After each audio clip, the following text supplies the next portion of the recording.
Hello and welcome to my channel. So आज के video में हम डिस्कस करेंगे about polymerase chain reaction. So polymerase chain reaction क्या होता है, उसके क्या क्या कंपोनेंट्स हैं, कैसे प्रोसीजर होता है एंड वेरिएंट्स क्या है पीसीआर के, आज हम वो डिस्कस करेंगे।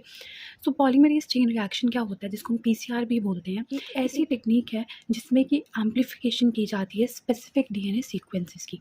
अब इसका क्या मतलब है, एक शॉर्ट डीएनए सेगमेंट को यूज़ करके आप उसकी मल्टीपल कॉपीज़ जनरेट कर सकते हो बाय यूजिंग पीसीआर। ठीक है, तो पीसीआर क्या है, एक ऐसी टेक्निक है जिसमें कि एक छोटा सा डीएनए का सेगमेंट होगा, उससे हम क्या कर सकते हैं, मिलियन ऑफ कॉपीज़ जनरेट कर सकते हैं उसी स्पेसिफिक डीएनए सीक्वेंस की। उसको बोला जाता है पीसीआर। ठीक है, जो पीसीआर है it was invented by Kary Mullis in 1983। तो 1983 में Kary Mullis was the one who invented this PCR. And ये इंपॉर्टेंट है, ये पूछा जा सकता है आपको कि किसने इन्वेंट किया था पीसीआर। सो आपको ये पता होना चाहिए। एंड पीसीआर जो है एक टेम्परेचर डिपेंडेंट प्रोसेस है। अब टेम्परेचर डिपेंडेंट प्रोसेस का क्या मतलब होता है, जो पीसीआर का प्रोसेस होता है वो टेम्परेचर डिपेंडेंट होता है। मतलब इसके 3 स्टेप्स होते हैं। एक होता है डीनेचुरेशन, फिर होती है अनिलिंग एंड फिर होता है एक्सटेंशन।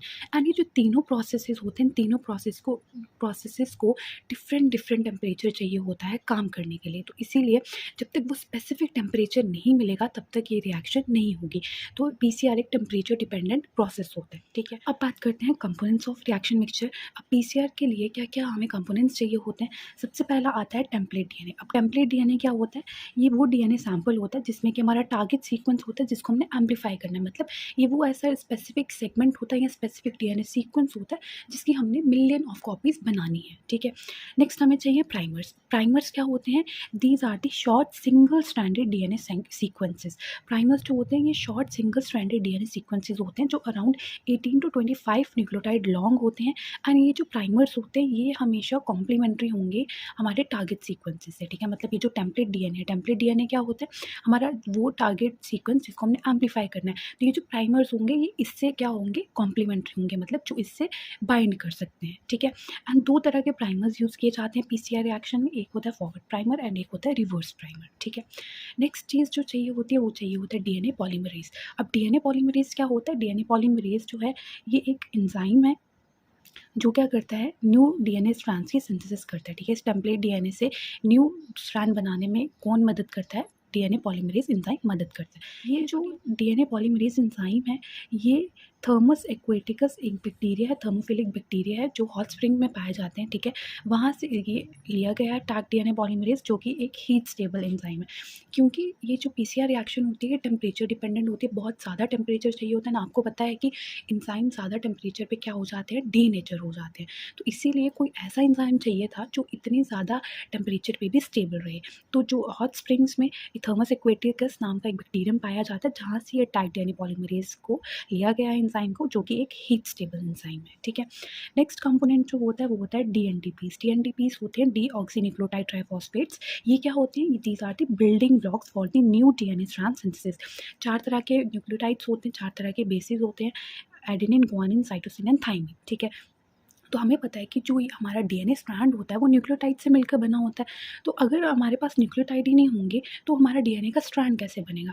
तो ये जो एंजाइम है, ये जो एंजाइम डीएनए पॉलीमरेज है, ये क्या करता है, एक एक करके जो हमारा टेम्पलेट डीएनए है उसको देखकर उससे कॉम्प्लीमेंट्री न्यूक्लियोटाइड को डालता जाएगा एंड न्यू डीएनए की स्ट्रैंड की सिंथेसिस करता जाएगा। ठीक है, जैसे अगर हमें कोई बिल्डिंग बनानी हो तो बिल्डिंग बनाने के लिए हमें ईंट चाहिए होती है। ठीक है, एक ईंट को मिला कर ही हम पूरी बिल्डिंग खड़ी करते हैं। उसी तरह से अगर हमें पूरा डीएनए का स्ट्रैंड बनाना है तो डीएनए का स्ट्रैंड बनाने के लिए व्हाट वी नीड डीएनटीपीस। ठीक है, नेक्स्ट चीज़ चाहिए इस बफर। बफर क्या होता है, बफर क्या करता है, buffer provides the ionic environment and maintains the optimal pH for the activity of the DNA polymerase. तो डीएनए पॉलीमरेज की एक्टिविटी के लिए जो ऑप्टिमल पीएच चाहिए होता है और जो आयनिक एनवायरनमेंट चाहिए होता है वो बफर मेंटेन करके रखता है।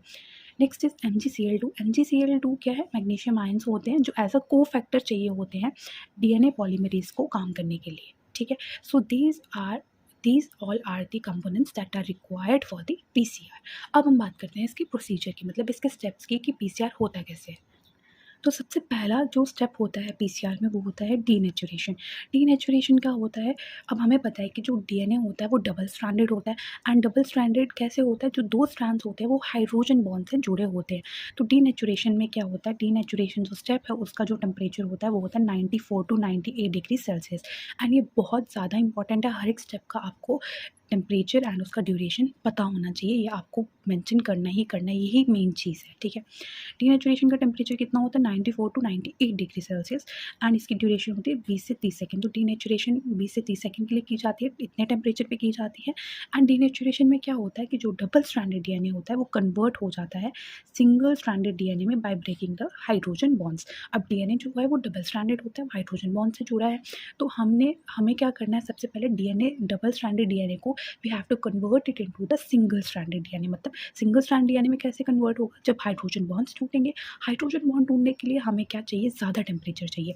तो इसीलिए टेम्परेचर भी इतना ज़्यादा है, इसलिए 20 से 30 सेकंड की ड्यूरेशन के अंदर अंदर इतने टेम्परेचर पे क्या होगा? डीनेचुरेशन हो जाएगी। That is double stranded DNA will be converted into the single stranded DNA by breaking the hydrogen bond between them.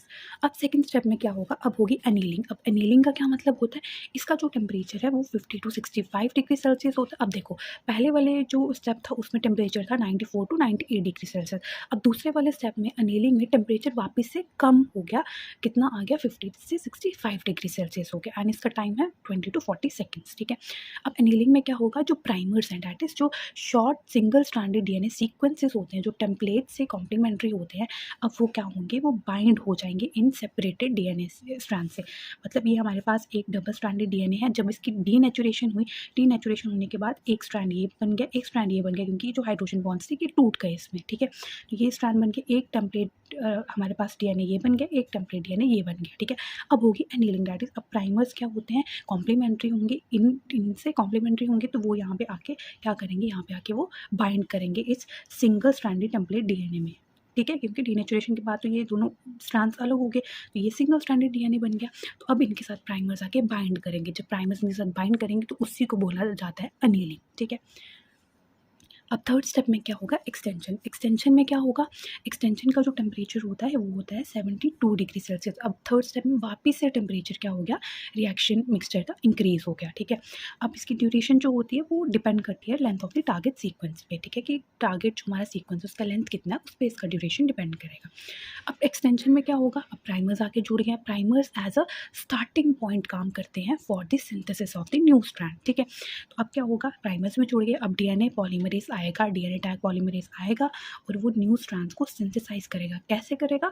Bye adding the dNTPs, that is जो हमारे बिल्डिंग ब्लॉक्स थे उनको ऐड करता जाएगा, ठीक है? प्राइमर्स के साथ, क्योंकि ये हमारा एक टेम्पलेट डीएनए था, यहाँ पे जब प्राइमर जुड़ा तो ये थोड़ा सा स्टार्टिंग पॉइंट काम कर देता है। फिर हमारे पास टैग पॉलीमरेज आएगा, वो यहाँ पे न्यूक्लियोटाइड्स डालता, बेसिस डालता जाएगा एंड न्यू स्ट्रैंड ऐसे बन जाएगा, ठीक है? तो डीएनटीपीस ऐड करता जाएगा हमारा DNA polymerase at the 3 prime end of the each primer, extending the DNA into the 5 to 3 prime direction, क्योंकि जो डीएनए स्ट्रैंड्स होते हैं वो हमेशा एंटी पोलैरिटी शो करते हैं, ठीक है? And the step of denaturation, annealing and extension are repeated for 20 to 40 cycles leading to the exponential amplification of the target DNA sequences. तो इसी तरह से ये 3 स्टेप्स जो हैं इसके 20 से 40 साइकिल क्या होंगे? रिपीट होंगे, जिसकी वजह से क्या होगा? एम्प्लीफिकेशन हो जाएगा टारगेट डीएनए सीक्वेंस का, बहुत सारी कॉपीज आपको मिल जाएंगी। So this is how PCR works. अब बात करते हैं इसके वेरिएंट्स की। सो इसके डिफरेंट तरह के वेरिएंट्स हैं एंड उनका पर्पस भी अलग अलग है। आरटी पीसीआर होता है जिसको रिवर्स ट्रांसक्रिप्टेज पीसीआर बोलते हैं। देन हमारे पास क्वांटिटेटिव पीसीआर होता है जिसको क्यू पीसीआर या फिर रियल टाइम पीसीआर बोला जाता है। Then we have multiplex PCR, nested PCR and hot start PCR. तो ये सब क्या है? वेरिएंट्स है पीसीआर के। अगर आप चाहते हैं कि मैं इनके बारे में भी एक डिटेल वीडियो बनाऊँ, so do let me know in the comment section. So yeah that's it for today's video. अगर आपको ये वीडियो अच्छा लगा होगा then please do like this video, subscribe to my channel and thank you so much for watching.